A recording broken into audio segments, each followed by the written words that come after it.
नमस्कार, आप देख रहे हैं हमारी खास पेशकश पहला चरण यूपी का रण। मैं हूं आपके साथ आलोक।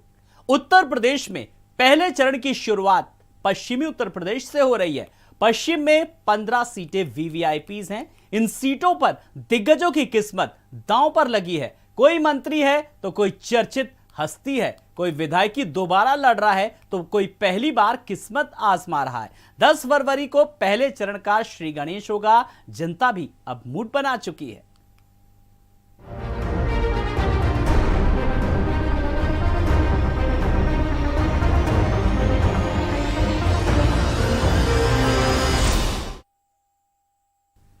तो शामली जिले की कैराना सीट पर सभी पार्टियों ने चुन चुन कर प्रत्याशी मैदान में उतारे हैं। एक दूसरे को टक्कर देने के लिए हर पार्टी ने बड़ा दांव खेला है। आइए आपको दिखाते हैं सबसे पहले शामली जिले की कैराना सीट का क्या है समीकरण।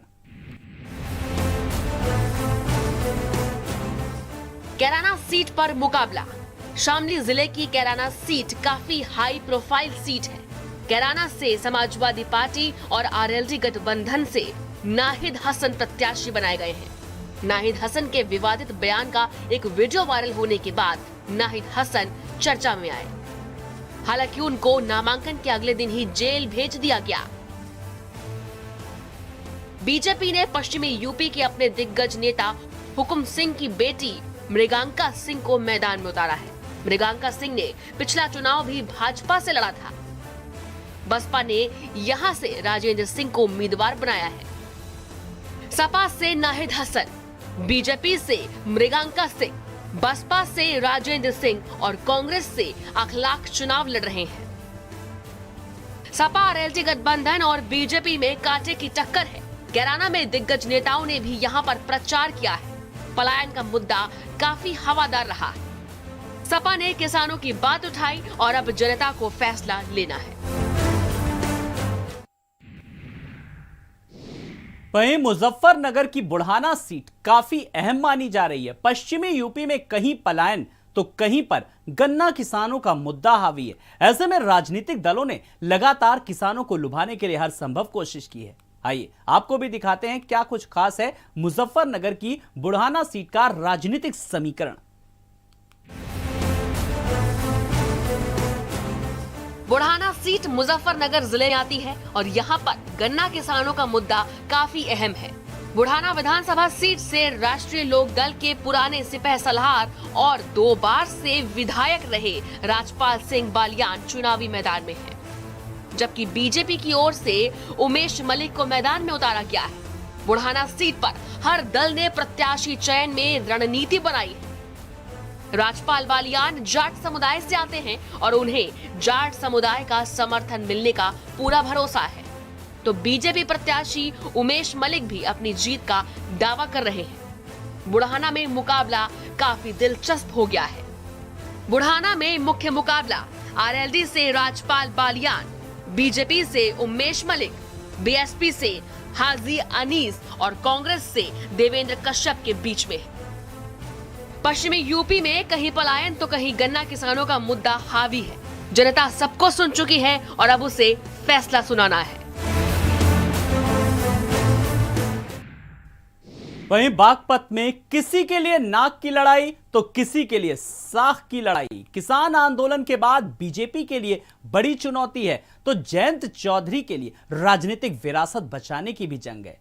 साथ ही कांग्रेस की बात करें तो कांग्रेस और बसपा के दमदार उम्मीदवार भी चुनावी मैदान में हैं। आइए आपको दिखाते हैं बागपत का राजनीतिक समीकरण क्या कुछ कहता है।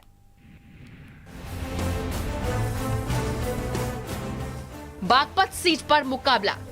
बागपत में चुनाव इस बार काफी दिलचस्प हो गया है। इस बार का चुनाव त्रिकोणीय हो गया है। एक तरफ जहां बीजेपी और दूसरी तरफ सपा आरएलडी का गठबंधन है, तो वहीं तीसरी तरफ बीएसपी और कांग्रेस के दमदार कैंडिडेट उतरे हैं। कौन किस पर भारी पड़ेगा कुछ कहा नहीं जा सकता। बीजेपी ने योगेश धामा को चुनावी मैदान में उतारा, जबकि सपा और रालोद गठबंधन से अहमद हमीद यहां चुनावी मैदान में है। बसपा से अरुण कसाना और कांग्रेस से अनिल देव यहां से ताल ठोक रहे हैं। बागपत में किसान आंदोलन के बाद बीजेपी के सामने बड़ी चुनौती है। वहीं जयंत चौधरी के सामने यहाँ राजनीतिक विरासत बचाने की चुनौती है।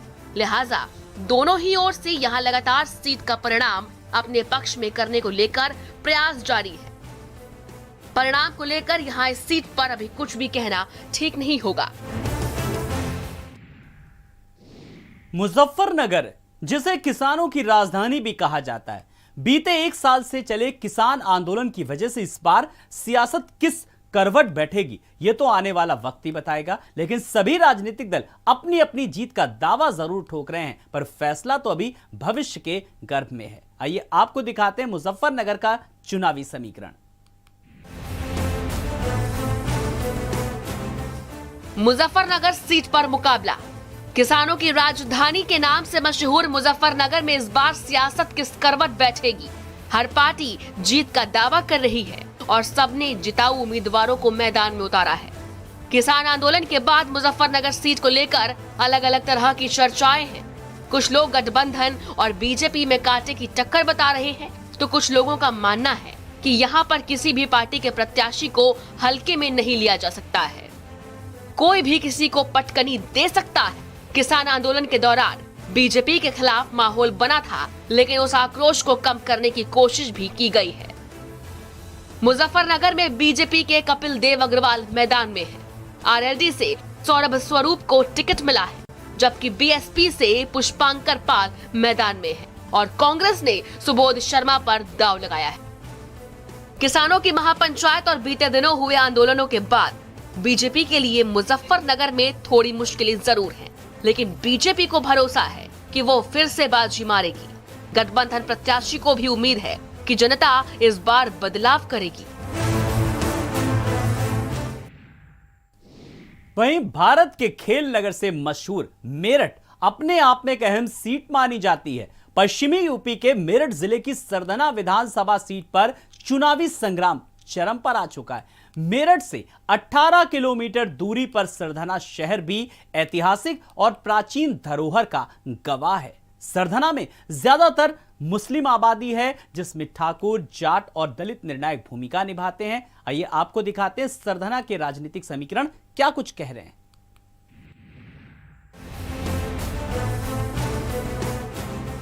मेरठ की सरधना सीट हमेशा से ही चर्चा में रही है। सरधना की ज्यादातर आबादी मुस्लिम है। यहाँ ठाकुर, जाट और दलितों की संख्या काफी ज्यादा है। इस बार के चुनाव में इस सीट की लड़ाई बड़ी ही दिलचस्प है।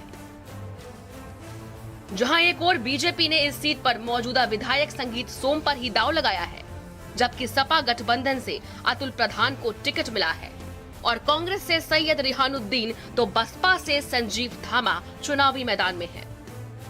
सरधना सीट का सियासी गणित कहता है कि मुख्य टक्कर संगीत सोम और अतुल प्रधान के बीच है, क्योंकि दोनों ही अपनी अपनी जीत को लेकर आश्वस्त हैं। जेवर विधानसभा सीट गौतम बुद्ध नगर जिले में पड़ती है। 2012 में हुए परिसीमन के पहले यह सीट रिजर्व थी। इस सीट पर मुख्य मुकाबला भाजपा, बसपा और कांग्रेस के बीच ही रहता है। जेवर सीट इंटरनेशनल एयरपोर्ट के बाद काफी चर्चाओं में है। अब इस बार जेवर सीट किसकी झोली में जाती है यह तो आने वाला वक्त ही बताएगा, लेकिन उससे पहले आइए आपको दिखाते हैं जेवर का राजनीतिक समीकरण।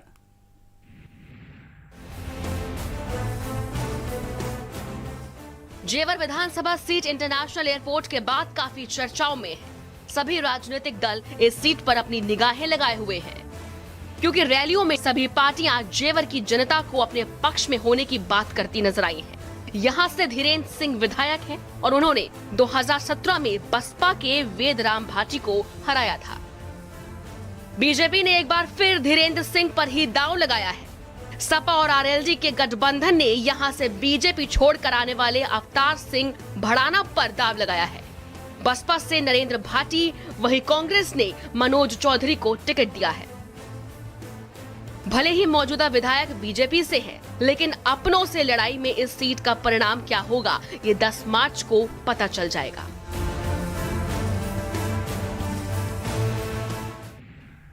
वहीं आगरा ग्रामीण सीट पहले दयाल बाग के नाम से जानी जाती थी। पूर्व पीएम चौधरी चरण सिंह का नाम इस सीट पर चलता रहा है और 2017 में बीजेपी ने रालोद को हराकर करारा झटका भी दिया था। पर इस बार की बात करें, इस बार सीट पर काफी कड़ा मुकाबला है, दिलचस्प भी है। एक तरफ सपा रालोद गठबंधन है तो दूसरी तरफ भाजपा। आइए समझते हैं आगरा ग्रामीण सीट का राजनीतिक समीकरण।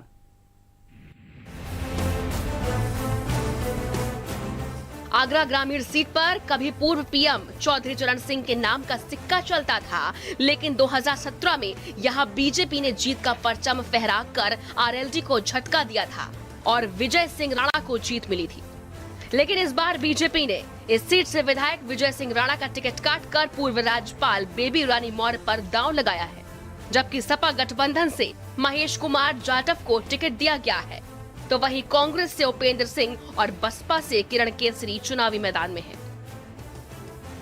इस सीट को लेकर माना जा रहा है कि बीजेपी और गठबंधन के प्रत्याशी के बीच तगड़ी टक्कर है।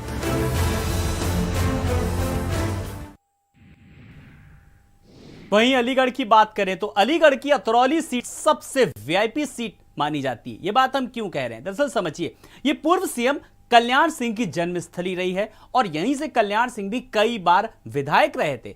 हर बार की तरह इस बार भी अतरौली सीट पर काफी दिलचस्प मुकाबला है। बीजेपी सपा में टक्कर के बीच बीएसपी और कांग्रेस भी अपनी अपनी जीत के दावे कर रही है, लेकिन इस जीत के दावों के बीच अतरौली सीट की हकीकत क्या है, समझिए जरा।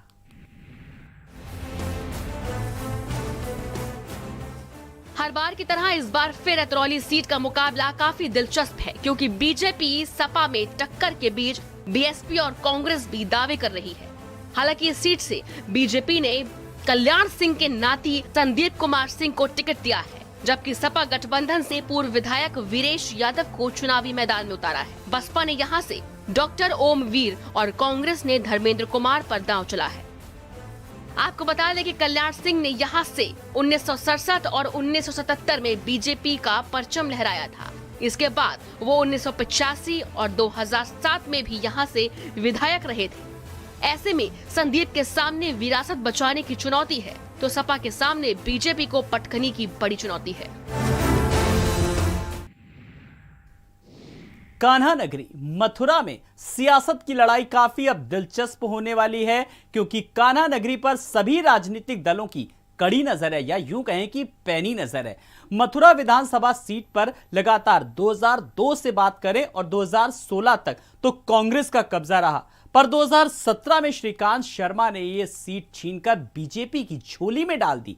एक तरफ 22 में कांग्रेस अपनी खोई हुई सीट को वापस पाने की फिराक में है। आइए आपको दिखाते हैं मथुरा का क्या है सियासी समीकरण। कान्हा की नगरी मथुरा की सियासी लड़ाई इस बार काफी दिलचस्प, क्योंकि कई दिग्गजों की साख दांव पर लगी है। मथुरा विधानसभा सीट पर 2002 से 2017 तक कांग्रेस का कब्जा रहा है। हालांकि 2017 के चुनाव में श्रीकांत शर्मा ने ये सीट जीतकर बीजेपी की झोली में डाली, लेकिन इस बार उनके सामने जीत को बरकरार रखने की चुनौती है, जबकि कांग्रेस के सामने खोई सीट वापस पाने का समय। ऐसे में मुकाबला दिलचस्प माना जा रहा है। बीजेपी ने श्रीकांत शर्मा को मैदान में उतारा है, तो कांग्रेस ने यहां से फिर प्रदीप माथुर को टिकट दिया है, जबकि बसपा ने AK शर्मा और सपा आरएलडी गठबंधन ने पूर्व विधायक देवेंद्र अग्रवाल को प्रत्याशी बनाया है। जनता की नाराजगी के बीच श्रीकांत शर्मा के लिए ये सीट बचाना चुनौती है, क्योंकि किसान आंदोलन की वजह से बीजेपी के लिए ये सीट जीतना आसान नहीं है। उत्तर प्रदेश की औद्योगिक नगरी नोएडा को कहा जाता है। यह दिल्ली का दरवाजा है और दिल्ली एनसीआर का सबसे अहम हिस्सा भी है। नोएडा विधानसभा सीट शुरू से ही बीजेपी का गढ़ रही है। यहां से रक्षा मंत्री राजनाथ सिंह के बेटे पंकज सिंह मौजूदा विधायक हैं। पहले नोएडा सीट दादरी विधानसभा में थी। आइए आपको समझाते हैं नोएडा का क्या है राजनीतिक समीकरण।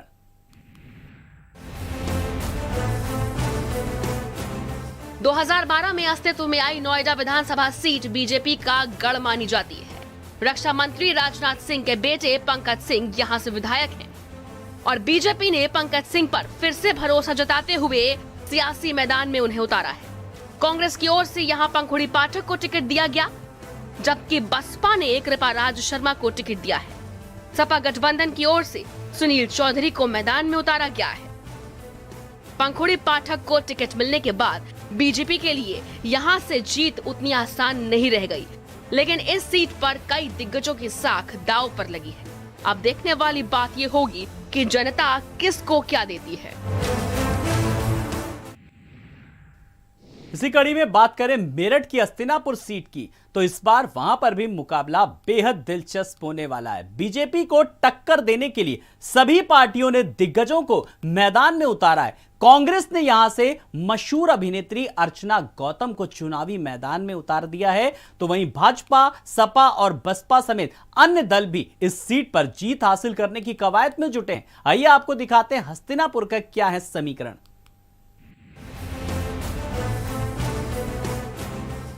हस्तिनापुर सीट पर मुकाबला। इस बार हस्तिनापुर की विधानसभा सीट खूब चर्चाओं में है, क्योंकि बीजेपी को टक्कर देने के लिए सभी पार्टियों ने दिग्गजों को मैदान में उतारा है। अर्चना गौतम को कांग्रेस से प्रत्याशी बनाए जाने के बाद हस्तिनापुर चर्चाओं में है। ग्लैमर की दुनिया में उन्होंने कामयाबी हासिल करने के बाद राजनीति के जगत में कदम रखा है। अर्चना गौतम मिस बिकनी इंडिया चुनी जा चुकी हैं।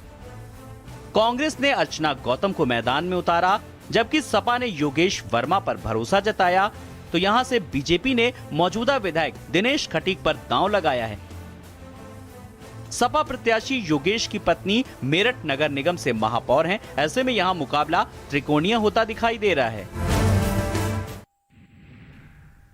तो गाजियाबाद में दलित और मुस्लिमों के गठजोड़ से बसपा को मजबूती मिलती रही है। हालांकि 2017 में जब बीजेपी की लहर चली थी, तो न सिर्फ बसपा का किला ढह गया, बल्कि कांग्रेस और सपा का गठजोड़ भी जिले में कोई अपना असर नहीं दिखा सका।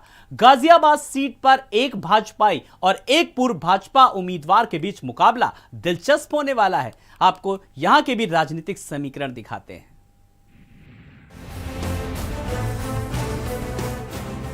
गाजियाबाद सीट पर मुकाबला।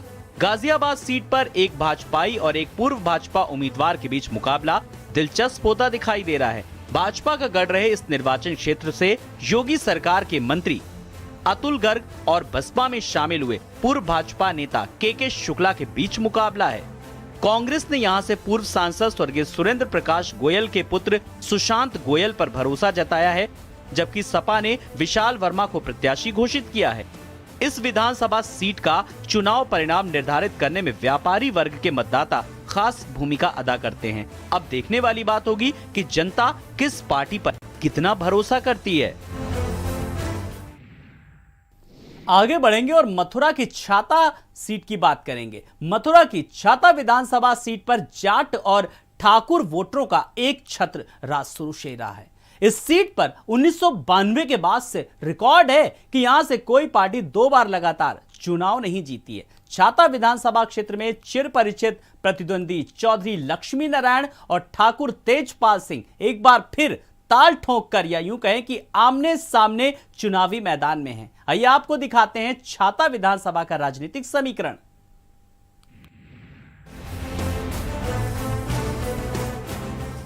छाता सीट पर मुकाबला। कान्हा की नगरी मथुरा की छाता सीट में मुकाबला दिलचस्प है। छाता विधानसभा क्षेत्र में चिर परिचित प्रतिद्वंदी चौधरी लक्ष्मी नारायण और ठाकुर तेजपाल सिंह फिर आमने सामने हैं। पिछले करीब 3 दशक से इनके बीच शहमात का खेल चल रहा है। दल बदले तब भी जीतने हारने वाले योद्धा यही रहे। भाजपा ने कैबिनेट मंत्री चौधरी लक्ष्मी नारायण पर फिर दांव लगाया है, तो रालोद ने तेजपाल सिंह पर बाजी लगाई है। कांग्रेस ने महिला उम्मीदवार पूनम देवी को, बसपा ने सोनपाल को मैदान में उतारा है। 2017 के विधानसभा चुनाव में इस सीट पर भारतीय जनता पार्टी के चौधरी लक्ष्मी नारायण चुनाव जीतकर विधायक बने। उन्होंने पूर्व मंत्री ठाकुर तेजपाल के बेटे और निर्दलीय प्रत्याशी अतुल सिंह सिसोदिया को चुनाव में करारी शिकस्त दी है। इस बार की लड़ाई में कौन विजय पाता है? वहीं लोनी सीट की बात करें, प्रदेश की हॉट सीट कही जाती है। सभी राजनीतिक दल चुनावी मैदान में पूरे दमखम के साथ उतर चुके हैं। भारतीय जनता पार्टी ने अपने वर्तमान विधायक नंद किशोर गुर्जर पर ही इस बार भी दांव लगाया है। आइए दिखाते हैं लोनी सीट का राजनीतिक समीकरण।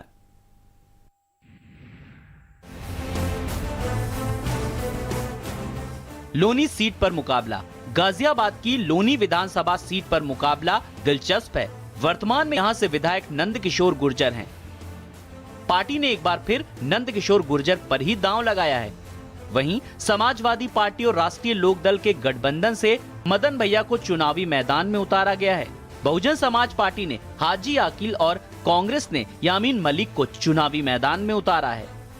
लोनी विधानसभा सीट की राजनीतिक पृष्ठभूमि की बात करें तो ये सीट साल 2008 में परिसीमन के बाद अस्तित्व में आई थी। अगर वोटों के समीकरण की बात करें तो यहाँ करीब 4.5 लाख मतदाता हैं। इस विधानसभा सीट पर मुस्लिम मतदाता अहम भूमिका निभाते हैं। गुर्जर, ब्राह्मण, त्यागी मतदाता भी यहाँ अहम हैं। लोनी विधानसभा क्षेत्र में दलित, वैश्य, गढ़वाली, पूर्वांचली मतदाताओं की तादाद भी अच्छी है। अब देखने वाली बात ये होगी कि इस सीट पर जनता का क्या फैसला होता है।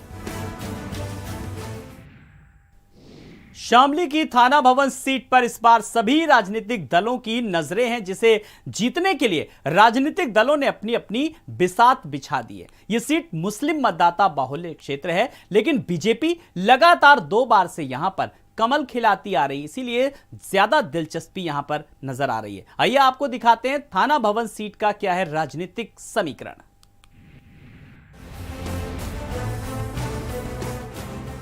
थाना भवन सीट पर मुकाबला शामली जिले के 3 विधानसभा क्षेत्रों में से एक है थाना भवन। 1957 में यह सीट अस्तित्व में आई थी। साल 1969 तक नाम भवन था, इसके बाद थाना भवन हुआ। विधानसभा चुनाव में ये सीट भी प्रदेश में सबसे हॉट सीटों में से है, क्योंकि यहां से भाजपा उम्मीदवार गन्ना विकास एवं चीनी उद्योग मंत्री सुरेश राणा हैं। 2017 में सुरेश राणा ने बसपा उम्मीदवार अब्दुल वारिस को 16,817 वोटों से हराया। 2012 में भी भाजपा उम्मीदवार सुरेश राणा ही जीते थे और रालोद उम्मीदवार अशरफ अली को 265 वोट से शिकस्त दी थी। 2007 में सुरेश राणा को हार का सामना करना पड़ा था और रालोद के प्रत्याशी अब्दुल वारिस जीते थे। इस बार भाजपा ने यहाँ सुरेश राणा पर फिर से भरोसा जताया है, तो रालोद सपा गठबंधन से अशरफ अली चुनावी मैदान में हैं। कांग्रेस से सत्य संयम सैनी, बसपा से जहीर मलिक, आम आदमी पार्टी से अरविंद देशवाल, आजाद समाज पार्टी से राकेश सैनी उम्मीदवार हैं। आज तक इस सीट पर कोई हैट्रिक नहीं लगा पाया। ब्यूरो रिपोर्ट, भारत समाचार। तो इसी के साथ खास पेशकश में इतना ही। आप देखते रहिए लेटेस्ट अपडेट खबरों के साथ भारत समाचार। नमस्कार।